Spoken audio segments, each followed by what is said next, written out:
Today we are welcoming Lauren Reinhold, Democrat, for our candidate conversation. She is a candidate for the U.S. House, District Number 1.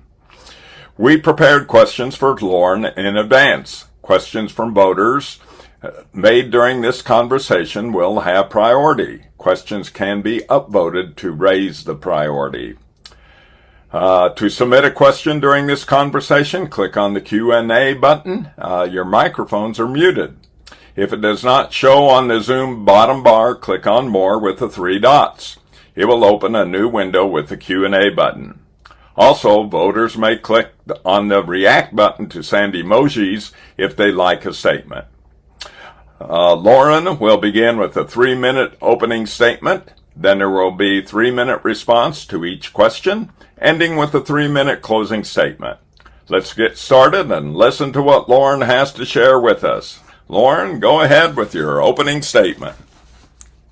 Well, hi everyone. Hi everyone who's joined us today. Thanks to Keith and your company for inviting me, and hello to all of you who will watch later on YouTube.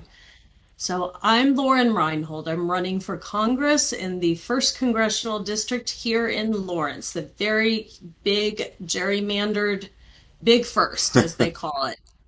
It includes 60 counties, and our current congressman is Tracy Mann. A little bit more about him later. I have some things to say about him, as you can imagine. I'm a single mom of now 2 adult children, and a lawyer of 29 years, and until last year, I was a proud public servant of the Social Security Administration. When DOJ came in and cut my job, I had to decide what to do next. And because I had spent my life and my career serving others through my practice of law, through as a government employee, making sure things were running well in the government, representing immigrants, representing underserved people, representing disabled folks. I'm describing my whole career here. I learned what I really wanted to do was continue serving. I didn't want to go to corporate America. I wanted to continue serving the public and make our country the best place it can be. And so when DOJ came in and I had to make that tough decision, I realized that my experience and my career had given me the knowledge and insight to represent this district in Congress. It's knowledge and insight that I gained as a union representative, as a headquarters employee, and really got to see the inner workings of the government. And really, I'm a nerd for government. I'm very curious about how it works and very committed to government working well. Our district, the Big First District, which covers about 2/3 of the state, huge district, 10th largest in the country, 10th largest congressional district, we deserve a public servant. And Tracy Mann is not that public servant. Instead, Tracy Mann is just a rubber stamp for an executive, Donald Trump, who just wants to do whatever he wants to do, no matter what Congress already legislated. And Kansans, we deserve better. We care more about things like good schools, quality, accessible health care, maintaining our roads and bridges than we care about building a fancy ballroom or spending millions to redo the reflecting pool. We care more about those things I mentioned than we care about putting the government between a doctor and their patient. And we care more about maintaining our services and all of our infrastructure than we care about spending billions bombing other countries. So I believe Kansas wants a change. I believe I can be that change. And I've been all over this 1st district, having traveled about 15,000 miles so far, from Liberal to Larned to Lawrence. And what I've learned is that throughout our communities, we have more in common than we don't, despite how we voted in the past. And we have We share more of the same concerns and hopes and dreams for tomorrow than we don't. So, by focusing on these common interests, I want to be a Okay. representative who serves all of us and makes Kansas a great place to live. Okay. Thank you very much, Lauren, for that opening statement. Okay. First question. Excuse me. What does worker first immigration reform look like in practice for Kansas employers and communities? Absolutely. So, worker first immigration reform focuses on what we need as a country first in reforming our immigration system. I used to practice immigration law, and in that time that I practiced about 15 to 20 years ago, that was my specialty.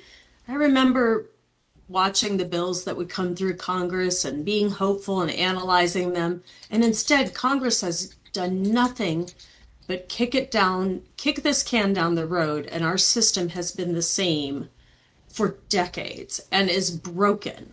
Clearly, we don't have enough visas that employers need for the folks they need to hire because we can't fulfill all of our worker needs with citizens. We simply can't. Most farmers will tell you that.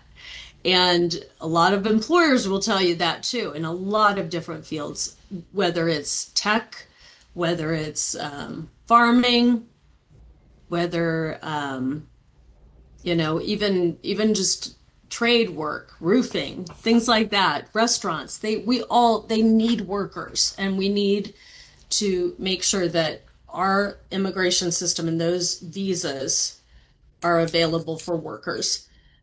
I'd like to say too that when I say worker first immigration, it is also focused on making sure it's a good experience for the worker and that they're paid what they should be.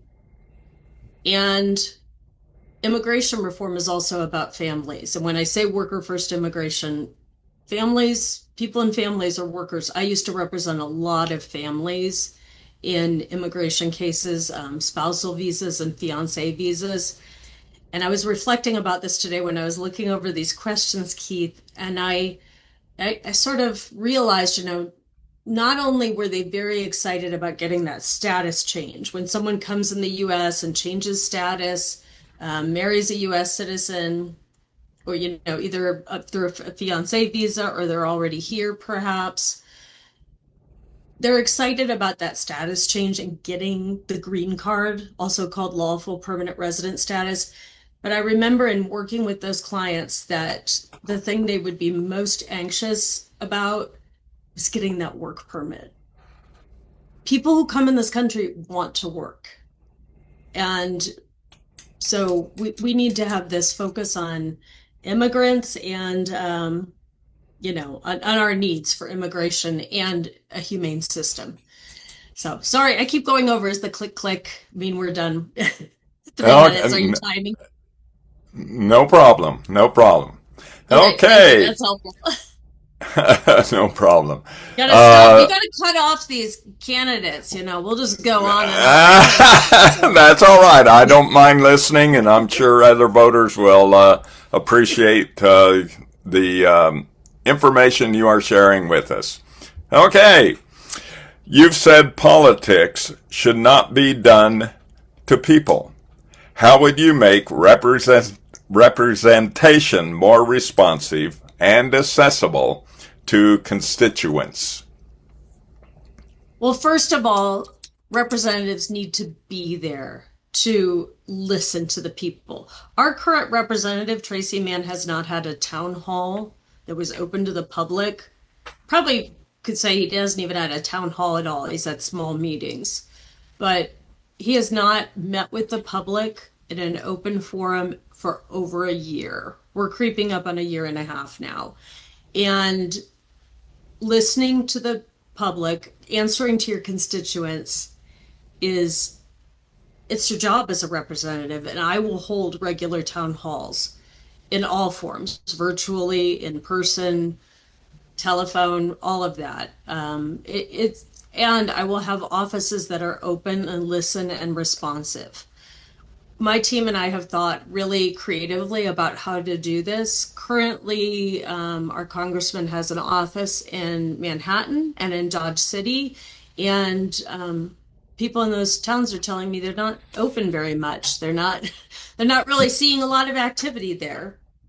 But the offices as that I will have as your congresswoman will be open, and it's possible we might even have um, one office in the district, but have another office, but have like pop up mobile offices. That's another thing with the geographical size of this district. We need to get creative. Years ago, I was told that Jerry Moran had mobile offices. What happened to those? You know, they don't want to talk to their constituents. That's the problem. But I will be a representative who talks to my constituents.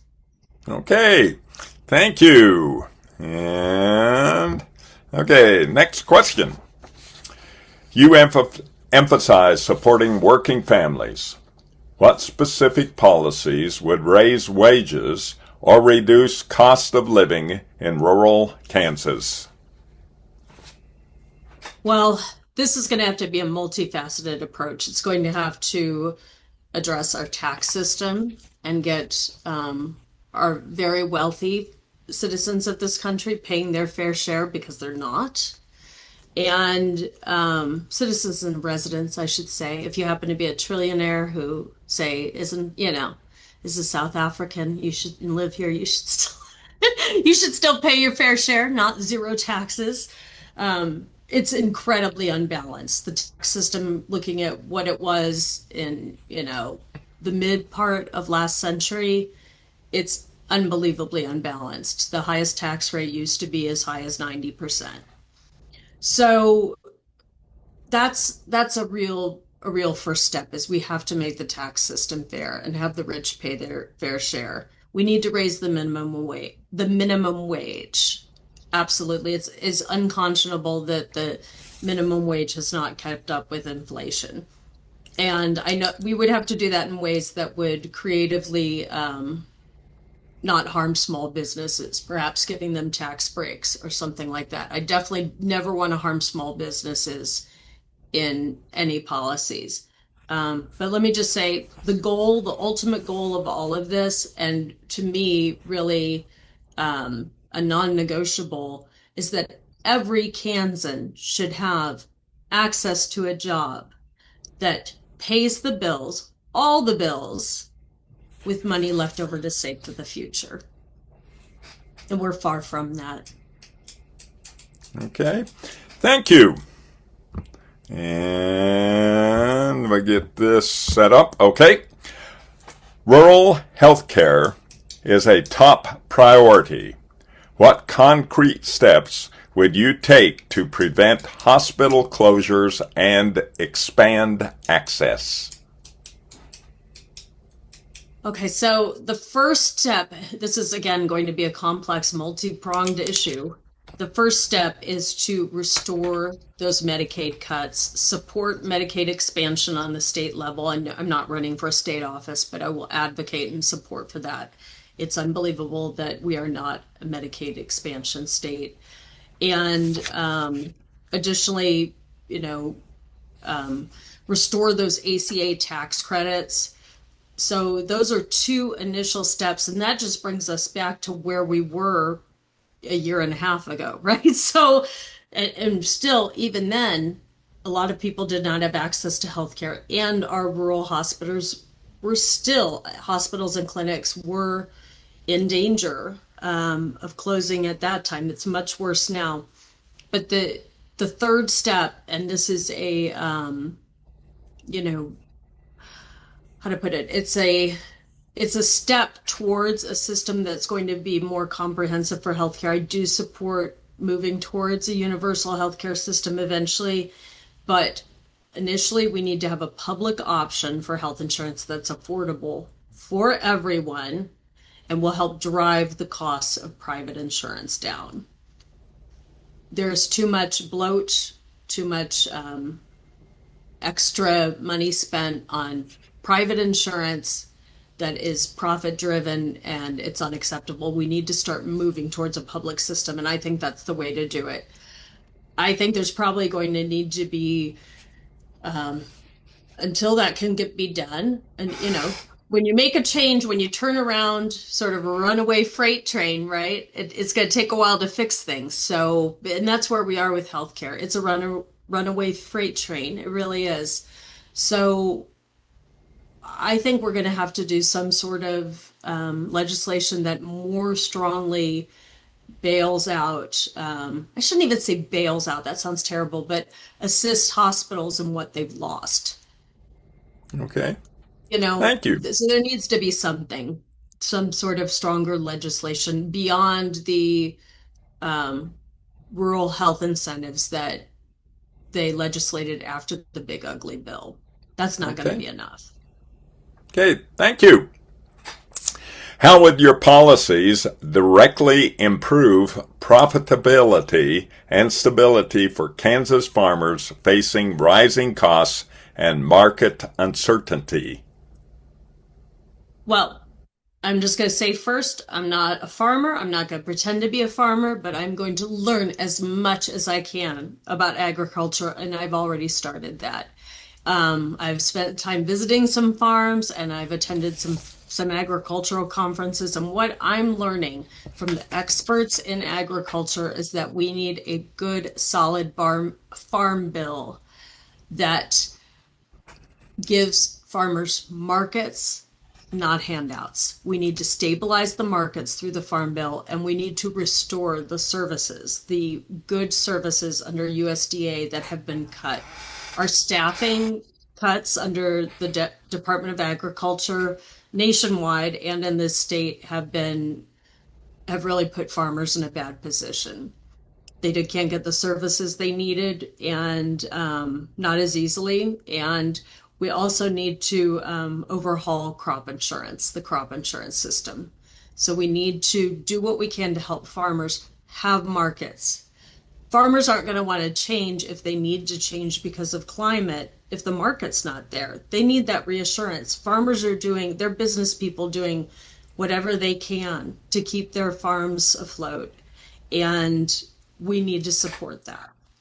Farm bill, a good farm bill informed by experts. Okay. Thank you. You support strengthening unions. How do you balance worker protections with concerns from small business owners? Well, every worker should have a job that pays enough, that has conditions that are fair, that has time off. And I think most employers would agree that's the case too. But we have gotten in a position in this country where that's hard to do because of the economic system. And it's become, unions are given a bad rap. I mean, in Europe, collective bargaining is embraced. And I would like to see, and this isn't something that could be changed overnight, but it would be great if there could be more of a collective attitude with unions and employers. And if employers would view it that way, if companies would view it that way. I think too, I am in support of strengthening the National Labor Relations Act through the PRO Act or another, other legislation that would help make it easier for workers to form unions and to start that. Because collective bargaining it shouldn't be seen as an adversarial thing. It's a relationship. It's building and solidifying a relationship. I used to work at the National Labor Relations Board, so I could really see that from the inside. And it doesn't always work perfectly if the culture is poo-pooing unions, of course. It doesn't.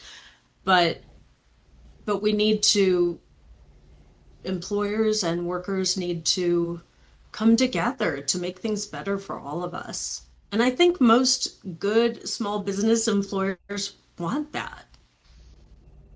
And some already have those relationships built without a union.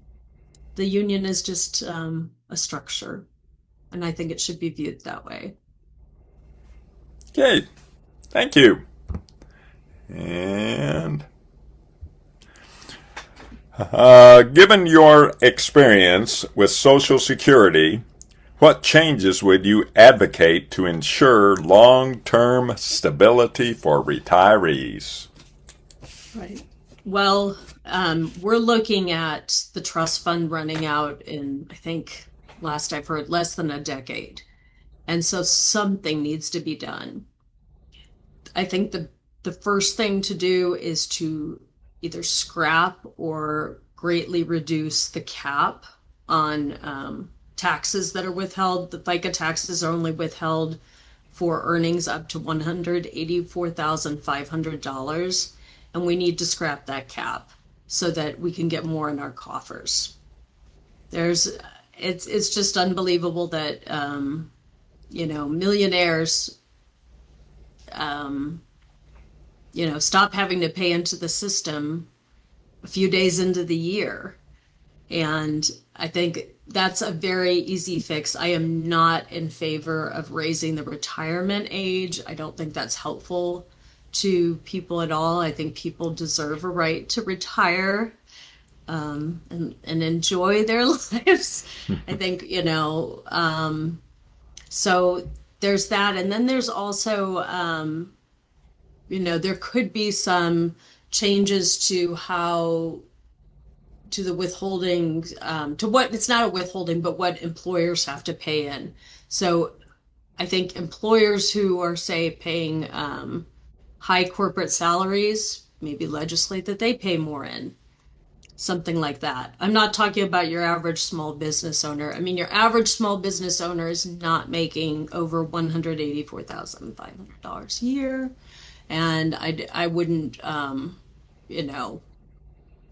your average employer here in Kansas is not paying those kind of wages to people. I think we need to analyze the out of control CEO pay and see what we can do to maybe um, payroll tax the employers a bit more. Okay, thank you. What specific reforms would you prioritize to improve government accountability and reduce political influence from special interests? Well, wow. Yeah, this has become something that has become pervasive. Our federal agencies are run primarily by people with special interests in killing those agencies. The agency head of my former agency, Frank Bignano, I think is how you say it, he is a multimillionaire banker who would like to privatize Social Security. So that's, the Senate needs to do their job and not confirm corrupt people. And then when they are corrupt, the House of Representatives, members of Congress, need to initiate impeachment proceedings. So that's sort of a long-term fix. But I'd say a short-term fix is we probably need to legislate or strengthen the legislation surrounding the offices of Inspector General and the Government Accountability Office. When this new presidential administration took over, they fired all of the inspectors general, and brought in members of DOJ who were doing outward, blatantly corrupt things like stealing data from multiple agencies, including the one I worked at, the Social Security Administration. Our data from SSA and from the IRS was put on flash drives by 20-somethings. And I thought we had a good system in place that we could trust, that the OIGs would be independent minded and do what they need to do, and that government accountability office that oversees really those OIG functions. But no, I guess it was too weak, too easy to kill because they killed that system and we need to restore it. Okay. Let's go for another question. This will probably be our last one, and then you'll have your closing statement. How has your experience inside federal agencies shaped your view on what is broken and what can realistically be fixed? Um, the example I just gave about the OIGs, knowledge about how those work and what their purposes are, that's something your average person isn't going to know or understand. Um, so that I have gotten a lot of inside view from that, not only from just my general work in human resources and working alongside people from OIG, but um, also as a union officer and as a union officer deeply interested in the functioning of an agency. We would regularly review and read OIG reports. I was also a whistleblower on a special project I was on. Unfortunately, I had to blow the whistle on how HHS was treating migrant children under the Biden administration, and I'm not afraid to blow the whistle on any administration that's doing something wrong.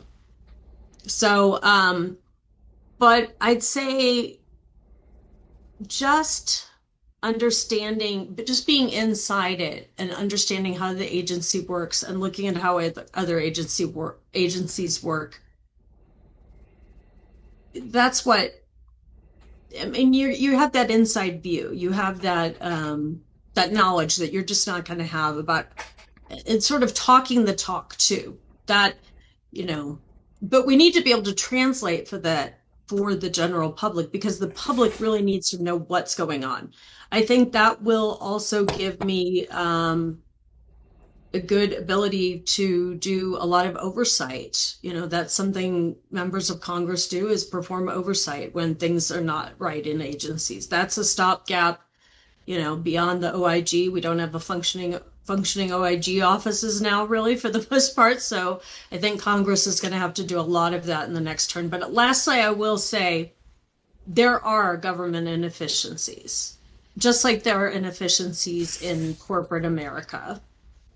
And I am all for efficiency, but it needs to be done carefully and in a non-biased way and a non-partisan way too. One of the most harmful things that this administration has done is the schedule policy career, where they're designating basically a lot of high-level employees as patronage jobs, loyalty jobs. And that hinders people's ability to speak up when something's wrong and to objectively in a nonpartisan way, look at the functioning and make government as good as it can be. Okay. Thank you. Sure appreciate you taking the time to answer all these questions and give you an opportunity here for your last 3 minutes for closing remarks. Go ahead. Sure. So thank you so much for having me here today. Thanks to all of you who watch and are listening to this, either live or in the recorded version. You have some difficult choices to make this year in our Kansas elections. We have a primary in this election here in the first congressional district. In your, which is not my election, the U.S. Senate race, you have 11 people to choose from if you're voting in the Democratic primary, of course. And if you are voting in that Democratic primary, I urge you to take a good hard look at both candidates. My competitor, Colin, is a nice guy, a smart guy. He would be excellent, far and above, Tracy Mann, but he doesn't have my public service experience. I have 16 years in the government at different levels, at different agencies, and I'm committed to public service. and committed to making our government work for the people and not corporations, because that's what started to happen is government is just looking out for corporate interests now. If you are registered as an unaffiliated person in this district, keep in mind that you can ask for the Democrat or Republican ballot if you want to, because now there's a primary contender in Tracy Mann's Republican race. So don't miss the primary on August 4th.